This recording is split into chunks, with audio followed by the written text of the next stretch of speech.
पाकिस्तान 1990 की दिहाई में इस सियासत को दफन कर चुका था और ये हम बचपन में सुनते थे कि सियासी मुखालफीन और सियासी जमातें जो हैं वो गालम गलोच करती हैं और उसके बाद पाकिस्तान तहरीक इंसाफ के जो चेयरमैन हैं उन्होंने दोबारा से पाकिस्तान के अंदर गालमानों पे हाथ डालना, तोहमत लगाना, इल्ज़ाम लगाना, झूठ बोलना और ये सियासी मुखालफीन के ख़िलाफ़ जुमलेबाजी कसना, ये दोबारा से कल्चर शुरू किया। मुझे अफसोस है कि बिलावल भुट्टो साहब, जब मैं उनको देखती हूँ, क्योंकि हम आपस में एक पीडीएम की गवर्नमेंट में उससे पहले पीडी वज़ीर ख़ारजा रहे हैं और ताल्लुक़ रहेगा इंशाअल्लाह, लेकिन तहज़ीब में रहकर आप अपनी कारकर्दगी पे बात करें। जब आप पंजाब में बात करते हैं तो मेरा ख्याल है वो नए नए पंजाब आए हैं, वो नए नए पंजाब को घूम रहे हैं या लाहौर में घूम रहे हैं। उन्होंने शायद लाहौर के अंदर PKLI नहीं देखा, रावलपिंडी कार्डियोलॉजी सेंटर नहीं देखा, मुल्तान में बर्न सेंटर्स नहीं देखे, कोट अद्दू में मुजफ्फरगढ़ में अर्दुगान हॉस्पिटल नहीं देखा, स्कूल्स नहीं देखे, यूनिवर्सिटीज़ नहीं देखी, BHQs नहीं देखे, DHQs नहीं देखे, स्कूल्स नहीं देखे, दानिश स्कूल नहीं देखा। तो जो शख्स नया नया पंजाब आया हो और सिंध से आया हो, उसके लिए ये बात करना, और मैं बिल्कुल ना इस किस्म की कोई गुफ्तगू करना चाहती थी, लेकिन बात यह है कि अगर आपने पसमानदगी देखनी हो और कौन सी ऐसी तरक्की है जो वो सिंध से लेकर पंजाब में आ रहे हैं, कौन सा ऐसा मंसूबा है, एक मंसूबा जो वो सिंध में लगाकर पंजाब में ला रहे हो, कोई दानिश स्कूल जो उन्होंने सिंध में लगाया हो जो वो पंजाब में ऐसा स्कूल ला रहे हो, कोई हस्पताल हो, कोई बर्न सेंटर हो, कोई यूनिवर्सिटी हो, कोई स्कूल हो, कोई ऐसे सड़कों के जाल का मंसूबा हो, कोई मोटरवे हो, कोई ऑरेंज ट्रेन हो, कोई स्पीडो बस हो, कोई ग्रीन लाइन हो, कोई पानी का मंसूबा हो, कोई, जब आप बात करते हैं तो अपनी कारकर्दगी का कोई ऐसा मंसूबा जो आप सिंध से पंजाब, हम भी चाहते हैं, ये भी सिंध का हक है कि वहाँ मेट्रो बस हो, ये कराची का हक है वहाँ ऑरेंज ट्रेन हो, ये कराची का भी हक है वहाँ साफ़ पीने का पानी हो,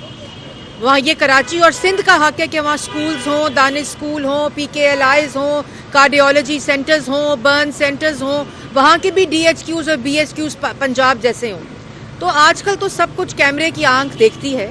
तो आप जब अगली दफ़ा, मैं यही कहूँगी, और बड़ा अच्छा ताल्लुक़ रहा है, और मियाँ नवाज शरीफ साहब के ऊपर जुमलाबाजी करना, जो फैसला PDM की गवर्नमेंट ने लिया बतौर हुकूमत, उसमें बिलावल भुट्टो साहब,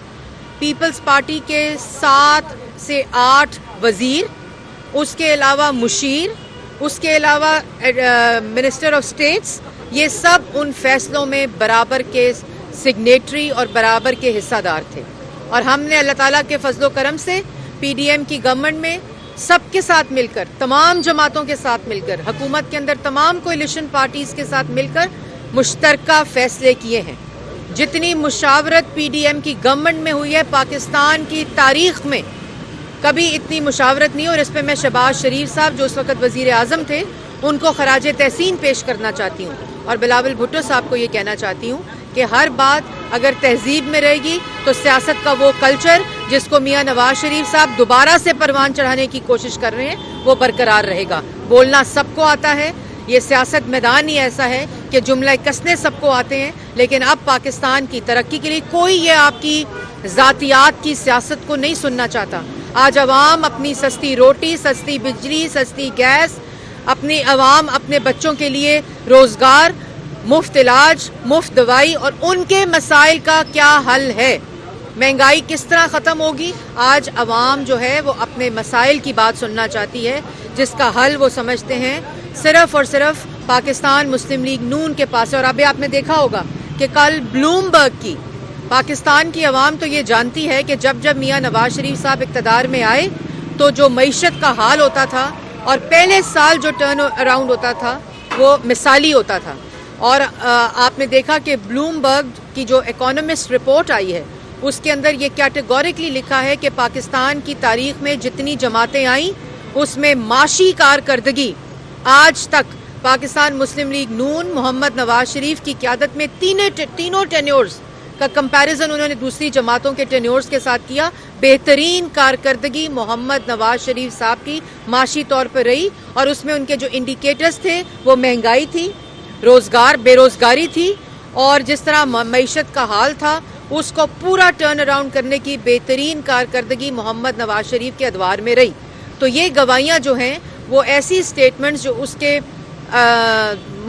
مخالف ہوتی ہیں ان کی کریڈیبلٹی خود لوز ہو جاتی ہے. میڈم ایک تو یہ کہ الیکشن ہے اور تمام جماعتیں جو ہیں وہ میدان میں ہیں, جلسے جلوس ہو رہے ہیں, ریلیاں نکالی جا رہی ہیں اور پنجاب حکومت نے دفعہ 144 کا نوٹیفیکیشن جاری کر دیا. کیا آپ ریلیاں اور جلوس جو ہیں وہ ختم کر دیں گی یا صرف یہ پی ٹی آئی کے لیے نکالا گیا؟ پہلے تو جی اللہ تعالیٰ کا شکر ہے, آپ نے اکاڑا دیکھا, آپ نے حافظ آباد دیکھا, آپ نے خانے وال دیکھا,